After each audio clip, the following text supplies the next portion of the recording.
Don't allow yourself to be controlled by these 5 things.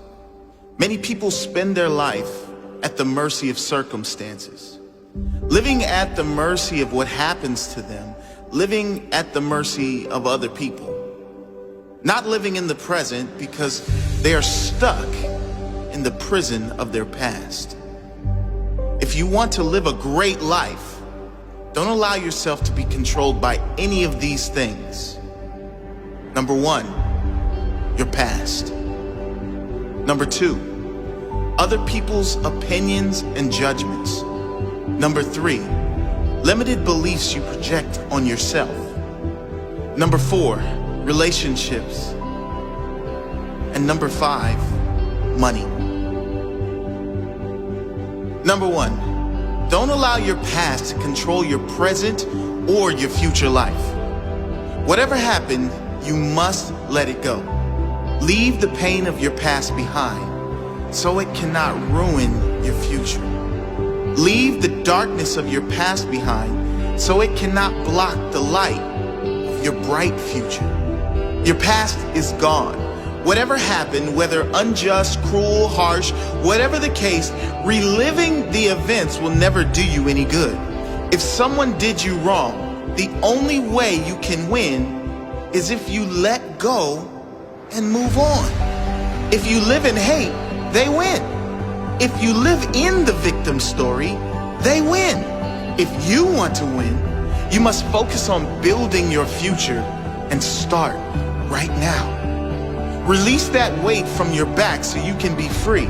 Don't allow events from the past which are now gone to ruin this moment, which is perfect. This moment, which is now to enjoy, which is ready for you to live fully. Number 2, don't allow other people's opinions and judgments to control the direction of your life. The need to fit in and feel wanted can cause you to travel down paths you don't want to travel. People pleasing is a curse that should be avoided at all costs. Before you do anything, ask yourself, am I doing this because I want to do it? Or because of my fear of judgment from others if I don't? You were born unique for a reason. You were born to stand out, to be appreciated and loved for who you are. Don't dim your light so you fit into the dull background of other people's lives. Shine bright as you are. Those who really care for you will see that light and shine with you. Number 3, don't allow your life to be controlled by your own limited beliefs. Now, a warning with this one. These beliefs may be conscious, but more than likely, they're unconscious. They may be unconscious limitations that have been conditioned in you from a young age and throughout your entire life by listening to those around you who never reach for their own dream. Notice your own limited beliefs and tell them to shut up. There is nothing you cannot do, nothing you cannot have, and no one you cannot become if you believe in yourself. If you believe anything is possible, guess what? Anything is possible. When you change your belief from limited to unlimited, your potential is unlimited. Imagine what you could achieve if you lived your life as though anything is possible, as though miracles are a standard requirement of every day. As the saying goes, when there is no enemy within, the enemy outside can do you no harm. When you have nothing inside holding you back, there is nothing outside that can hold you back either. Your entire life will change the very instant you decide to change your mindset. The instant you decide to see everything as a gift. When you decide to see every circumstance and challenge as a blessing rather than a curse, the very instant you become conscious to the fact that everything in it is as it should be. And know that fighting what is insane.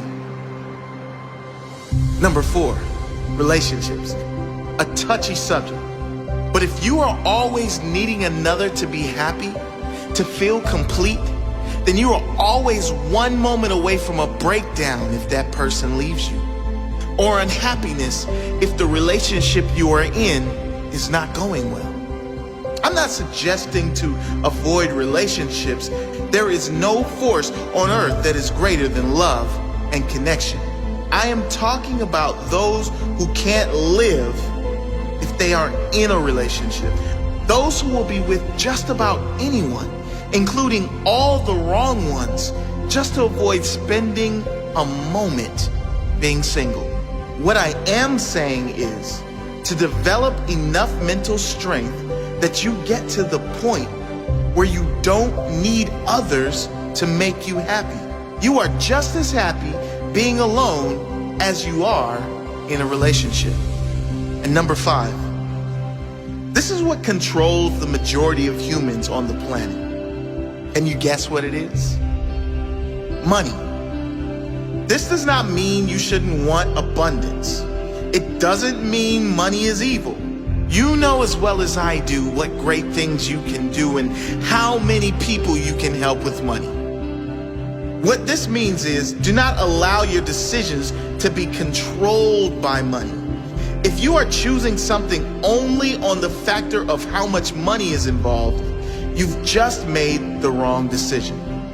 What you will find is that when you follow your heart and you lead with your intention to serve others, to give your best to others every single time, when you follow your intuition and truly give your soul, then the money will come. And it will come in far greater amounts than if you simply chase money for the sake of chasing money.